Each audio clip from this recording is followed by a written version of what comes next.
As I mentioned off the top of the show today, in just 2 weeks, Bishop William Byrne will celebrate a Mass in honor of all those who worked so hard on the front lines during the COVID pandemic.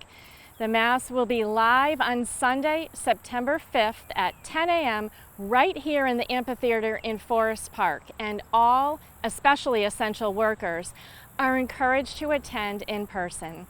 It's sure to be a beautiful event in this park that has been a part of the fabric of the city of Springfield for more than 100 years. It was just after the Civil War when in 1884, Springfielder Oric H. Greenleaf offered 65 acres of land, establishing a park in the city, and Forest Park was born. With parasols, top hats, and the latest fashion, folks flocked to this park to watch a game of America's favorite pastime, cool off in the country's first wading pool, or simply stroll through the hills and dales. Director of Springfield Parks Patrick Sullivan credits the vision of several of Springfield's early pioneers. When you think of Springfield parks, you always think of Forest Park as the crown jewel of Springfield's park system. And we're very lucky that our forefathers had the foresight to set aside this land for its citizens. In 1890, 178 more acres were donated by wealthy philanthropist Everett Hosmer Barney, who had built a magnificent estate on a portion of the property, a mansion he called Pecusik Villa, along with a carriage house. Once upon a time, this part of Forest Park, much of it, was home, a very, very nice suburban home to multimillionaire manufacturer Everett Barney. And this was home. So what we know as much of Forest Park was his backyard. The Framingham native moved to Springfield during the Civil War, making his fortune in locomotion and ammunition. After the war, Barney turned his attention to the development and manufacturing of ice skates. He secured a patent for a new clamp that revolutionized the industry, becoming known as the man who put America on skates. Although successful in business, Barney's personal life was marked with much sadness. His first wife, Ellen, died shortly after the birth of their only son, George, in 1863. Barney would be a single parent until marrying his second wife, Eliza, when George was about 12.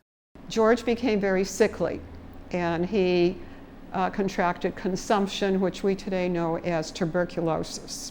There was no cure. George died in 1889 at the age of 26. Barney built a lavish mausoleum near the carriage house where his second wife, George, and later Barney, who died in 1916, would all be buried.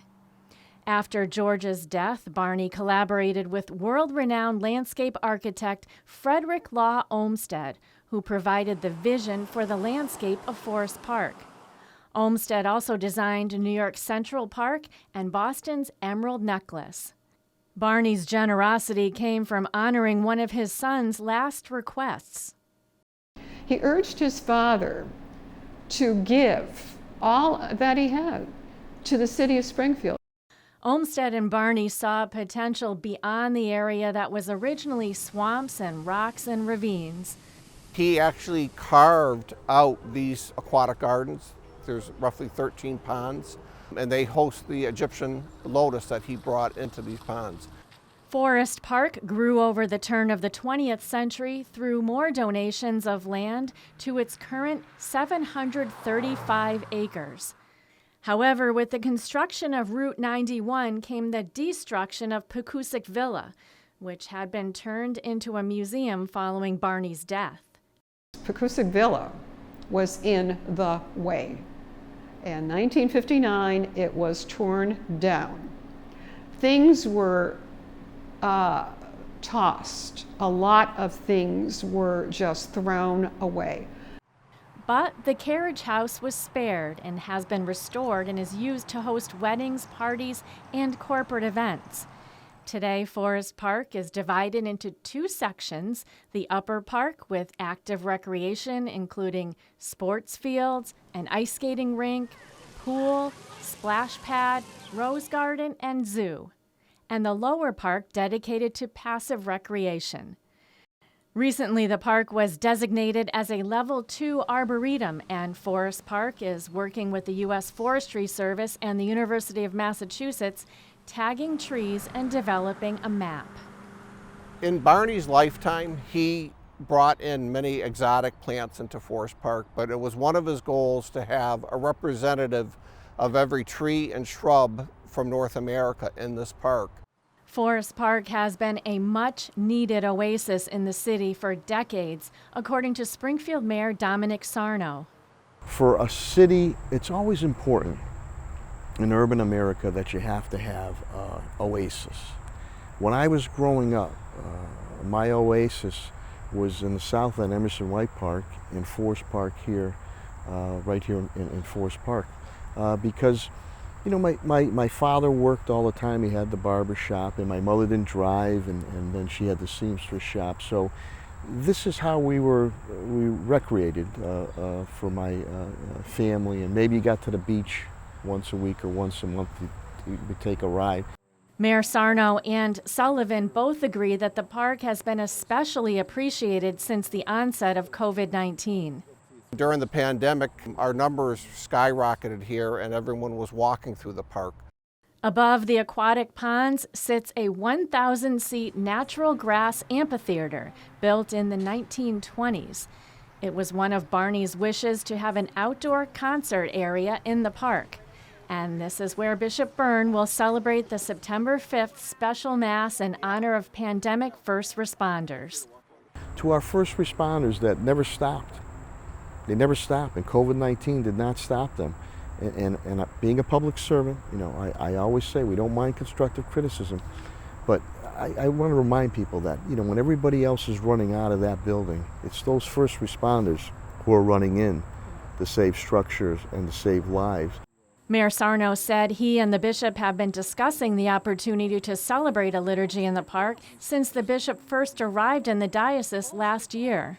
And I'm so happy, I'm elated that Bishop Byrne, who spiritual wisdom and advice, and he's got a great sense of humor too. When he first came to the Diocese of Springfield with his sidekick Zelly, he likes to walk Zelly in Forest Park here. And we've been together a few times, more than a few times, and he said, I would love to do an outdoor Mass here at Forest Park. An altar will be set up at the base of the amphitheater. The seating is built into that hillside. We encourage everyone to bring their own lawn chair or beach chair to that morning for the Mass. Park officials will be waiving the park admission fee for people attending the Mass, as well as directing folks to available parking. Shuttles will be provided for those needing special assistance. We're ready for the public to enjoy the park, and we're just thrilled that the bishop saw the beauty and wanted to do this for our city. Beautiful setting for a Mass that will be a wonderful tribute to all who worked and sacrificed so much during the pandemic. I know the bishop looks forward to celebrating with these folks in person on September 5th at 10 a.m.